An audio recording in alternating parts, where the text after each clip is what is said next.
Brasil, o assunto de hoje vai talvez entristecer você. Vai mexer com você, vai abalar você, vai comover você, principalmente se você é pai, principalmente se você é mãe, principalmente se você sofre de injustiças sociais, principalmente ainda se você acredita em algum tipo de Deus, se você acredita em Jesus Cristo, se você acredita na justiça divina, se você acredita na moralidade divina, na ética de Deus. É revoltante o que eu vou falar hoje. Porque por mais que você acredite em cada folha dessa, por mais que você acredite em cada página, em cada letra, em cada estrutura textual, de Gênesis a Apocalipse, eu vou mostrar para você que tudo isso não passa de irrealidade, Brasil, de fantasia, de fanatismo, de fundamentalismo. Veja que em 16 de junho de 1944, o adolescente de família cristã, o George Stanley, com 14 anos de idade, ele foi executado na cadeira elétrica. Ele foi executado no complexo correcional de Colômbia, na Carolina do Sul. E foi exatamente às 19h30 que Stanley caminhou, coitado, até a cadeira elétrica com uma Bíblia, debaixo do braço. E o equipamento, a cadeira elétrica, de tamanho adulto, não lhe servia. E quando ele foi atingido pela primeira onda de eletricidade, de 2.400 volts, a máscara que cobriu seu rosto escorregou, revelando que 0 graus em seu rosto e em sua cabeça. E sabe o que é o revoltante de todas essas coisas? Sabe o que deixa a gente completamente indignado? É que somente 70 anos depois, isso quer dizer que de 1944 até 2014, foi que esse rapaz, ele recebeu a sua inocência. Isso 70 anos depois de morto. E tem gente dizendo por aí que existe um Deus Pai, que existe um Deus justo, que existe um Deus bondoso e que se relaciona conosco. Cara, eu preciso te contar algo importantíssimo nesse vídeo. Mas faz o seguinte, fica comigo, que logo após a nossa abertura eu te contarei o lado revoltante dessa história injusta que abalou os Estados Unidos. Além da Fé, com Jason Ferrer. Brasil, nós estamos de volta e como sempre é uma honra muito grande receber você de todas as partes do Brasil e do mundo. Eu sou o Jason Ferrer, sim, o apresentador do canal Além da Fé, e eu me sinto um privilegiado por receber você de todos os municípios do Brasil. Muito obrigado a você que vem da parte norte, nordeste, sul, sudeste e centro-oeste do Brasil. Muito obrigado a você que vem de fora do Brasil. Muito obrigado pela força, muito obrigado pela confiança, pela credibilidade que você dá ao nosso canal. A você que é membro do nosso canal, cara, infelizmente, eu digo para você, infelizmente, eu não tenho tantas coisas para poder lhe oferecer. Eu ainda vou poder oferecer uma coisa distinta para todos os meus membros. Mas por enquanto, vocês que são membros, vocês são membros porque gostam e querem apoiar o meu trabalho. Então por isso eu me sinto um privilegiado. Muito obrigado por vocês apostarem neste canal Além da Fé. A você que ainda não é membro do canal, vou pedir a você encarecidamente. E por favor, cara, cria esta ponte, ajuda o Jason. Eu sei que eu recebo muitos elogios de pessoas que gostam demais do trabalho do Jason. Jason, eu adoro quando você faz isso. Jason, eu adoro assim, eu faço assim, eu gosto, mas eu amo você. Legal, bacana. Ajuda a gente. Você que ainda não é inscrito, Jason, eu vejo o teu vídeo, mas ainda não sou inscrito no teu canal, não faz isso. Se inscreve no nosso canal, dá uma força pra gente. Dá uma força para que a gente possa crescer também em números. E o like, que é muito importante, cara. Não faz isso não. Olha, não vai nem quebrar o teu dedo se você apertar ou um clique, ou você tocar para me dar um like. Isso é uma forma de agradecimento, cara. É uma forma de gratidão pelo trabalho que eu estou prestando a vocês. Não sai daqui sem deixar o seu like. Tudo bem? Vamos para o vídeo de hoje, que eu tenho certeza que você que é pai, você que é mãe, Você que tem um filho que está preso injustamente. Você que tem um filho que foi morto, uma filha que foi morta injustamente. E você não entendeu nada até o dia de hoje, o tempo se passou, foi passando e você ainda sente aquela saudade. Mas você ainda se pergunta, Deus, por quê? E eu sei que você não tem resposta nenhuma. Eu sei que Deus nenhum chega para você para lhe dizer por que teu filho se foi. Ou o motivo pelo qual o teu filho está preso. E outros que nem família têm e que estão presos, por exemplo, em vários presídios do mundo. E que não fizeram absolutamente nada. E não existe um único Deus para chegar ali e falar com um advogado, com um promotor, com um juiz ou com um júri. Não toca no coração de ninguém, não faz nada, não move uma palha. Como é que a gente pode acreditar nesses deuses, nessas coisas? Será que você do outro lado não para pensar nisso, cara? Será que você pelo menos não se conscientiza? Tudo bem que você é crente. Tudo bem que você é uma pessoa que tem que acreditar cegamente, tatear. Porque você é ovelha, tem pensamento de ovelha, jeito, trejeito, comportamento, pensamento, sentimento, raciocínio de ovelha. Mas custa. Custa pelo menos para você pensar sobre essas coisas. Não te custa, cara. Não te custa. E por que você não pensa? Por que você tá com um tampão aqui para não olhar o que está acontecendo aqui? Por que você coloca outro tampão aqui para não olhar? Por que você baixa a cabeça para não ver a realidade escancarada na sua frente? Você acha que eu aqui combato esse tipo de fé simplesmente porque eu não gosto da fé de vocês? É isso? Não. É simplesmente porque eu vejo que vocês levam ao nível de fundamentalismo a fé de vocês, sendo que essa fé não resolve nada, não ajuda em nada, ao contrário, nos atrapalha em gênero, número e grau. Você entende isso? Veja que em 1944, esse rapaz de 14 anos, o George Julius Stanley Jr., ele vivia em Alcone, num condado de Clarendon, na Carolina do Sul, nos Estados Unidos. E esse rapaz tinha apenas 14 anos e ele morava com o pai, o George Stanley, e com a sua mãe, Amy.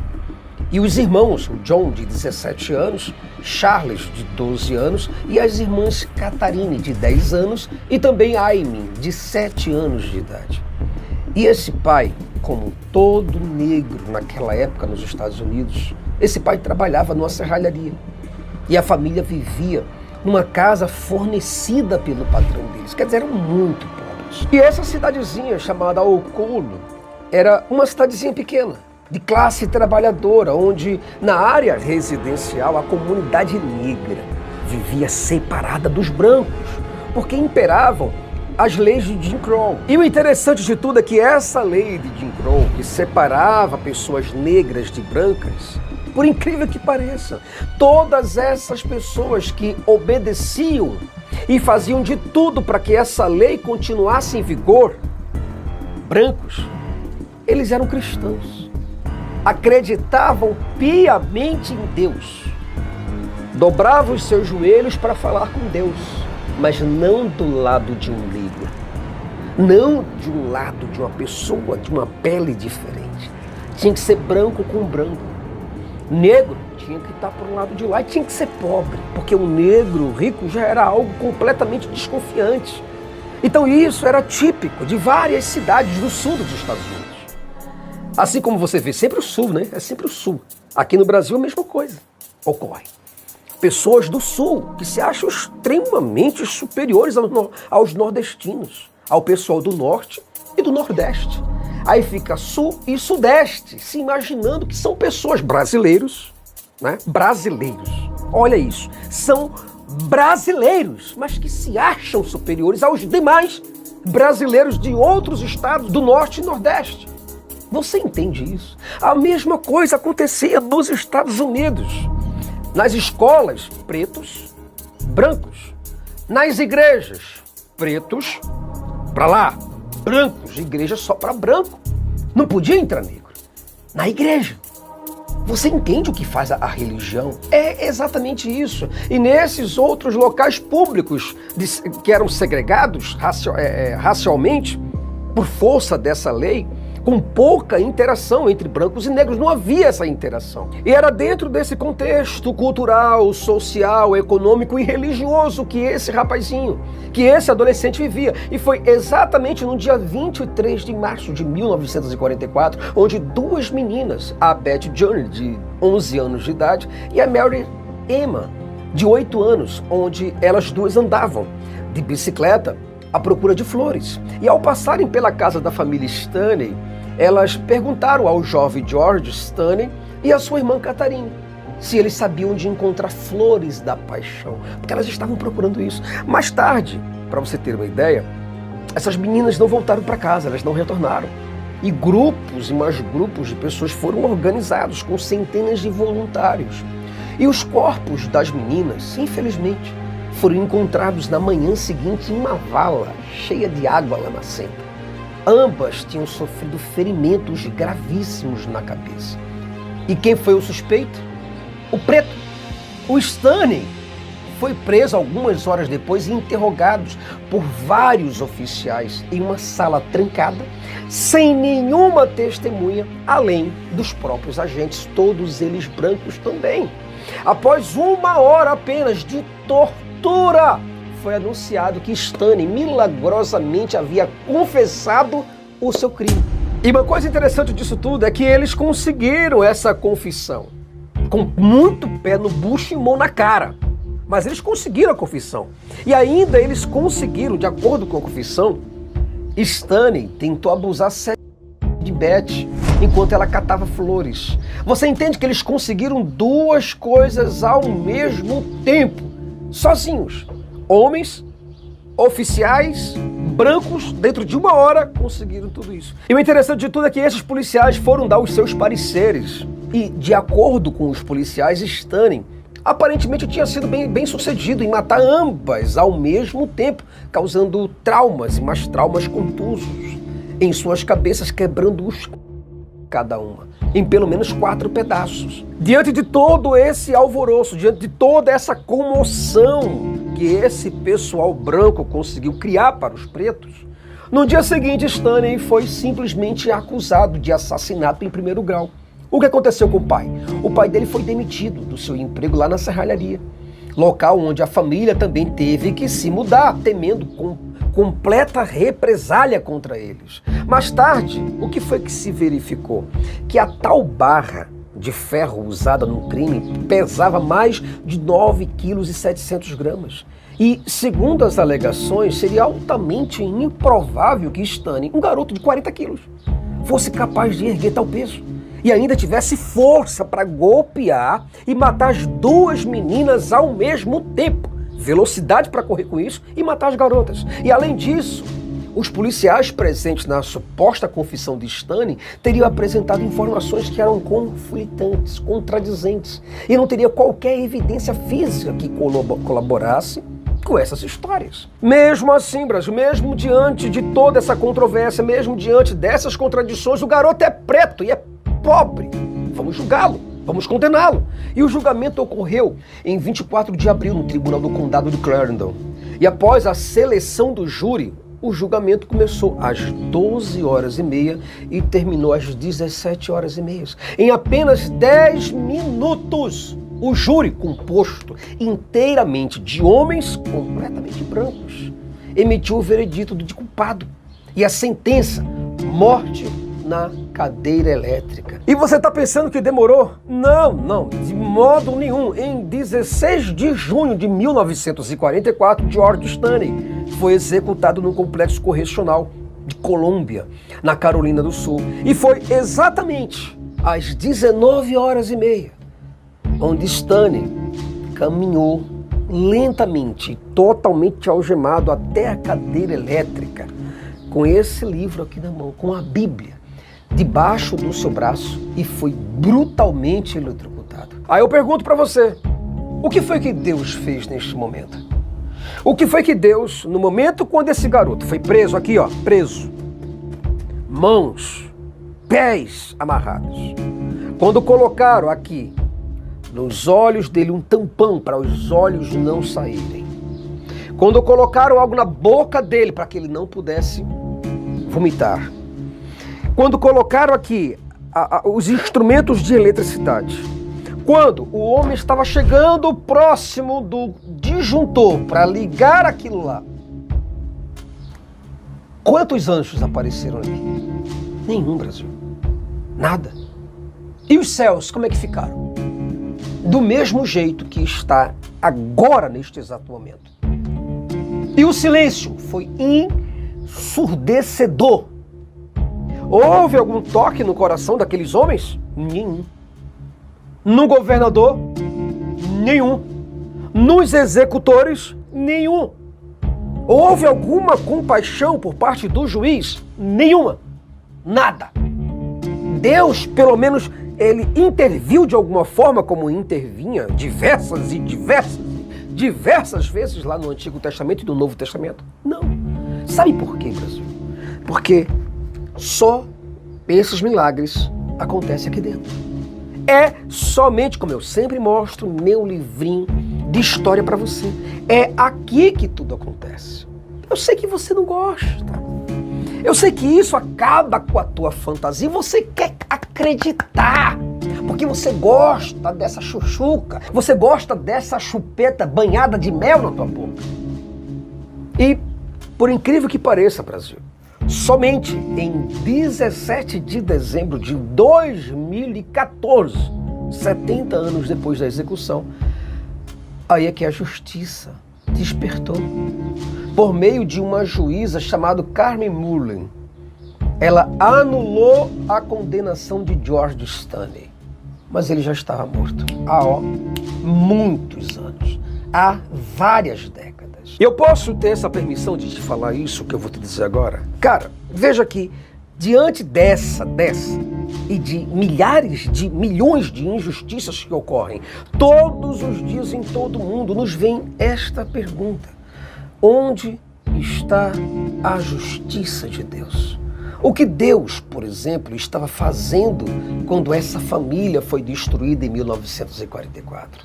Nenhum anjo poderia sequer se apresentar no tribunal e revelar os verdadeiros culpados, apontar a localização. Não podia disso. E eu vou te dizer uma coisa, cara, para que a gente possa chegar na nossa conclusão. Tudo que acontece neste mundo nos leva a crer que nós estamos sozinhos e abandonados à própria sorte, Brasil. Brasil! Nós chegamos ao fim de mais um vídeo. E eu espero muito, e de todo o meu coração, meu irmão, minha irmã, que você, por favor, tenha entendido. Eu estou te pedindo isso encarecidamente. Pensa fora desses livros aqui. Pensa fora disso. Pensa por você mesmo e não por pastores, por padres, por gurus, por mentores espirituais, pai, mãe de santo, seja lá o que for. Pense por você.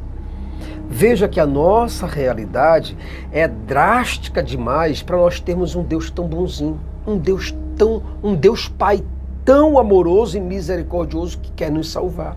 Cara, é completamente mentirosa e ilusória demais as crenças que nós desenvolvemos nesses deuses. Será que você não percebe isso? A realidade, Brasil, vou te dizer isso, a realidade é aquilo que não desaparece quando nós paramos de acreditar. Isso é realidade. E a realidade é justamente isso. Ela é estampada, ela estampa isso na nossa cara. A realidade nos diz que nós não estamos diante de um Deus de amor, muito menos um Deus Pai. Se, de fato, existe algum Deus, então as suas intenções são as mesmas daqueles que trabalham no frigorífico. E a pergunta é, Brasil, a pergunta última é justamente essa. Para que você do outro lado diz que você tem um Deus, se o teu Deus não serve para nada, não aparece, não intervém, não se comunica, não te ajuda em absolutamente nada, cara? Porque você do outro lado acha que esse Deus ajuda alguns e não ajuda outros? Será que você nunca parou para pensar que nós, eu e você, fomos enganados por essa ideia de um Deus que nos ama? Pensa nisso, cara. Um forte abraço para você. Espero muito que esse vídeo tenha tocado na tua mente, tenha te trazido uma ótima reflexão. Então, um fortíssimo abraço para você e eu espero muito te ver no próximo vídeo, Brasil. Até lá!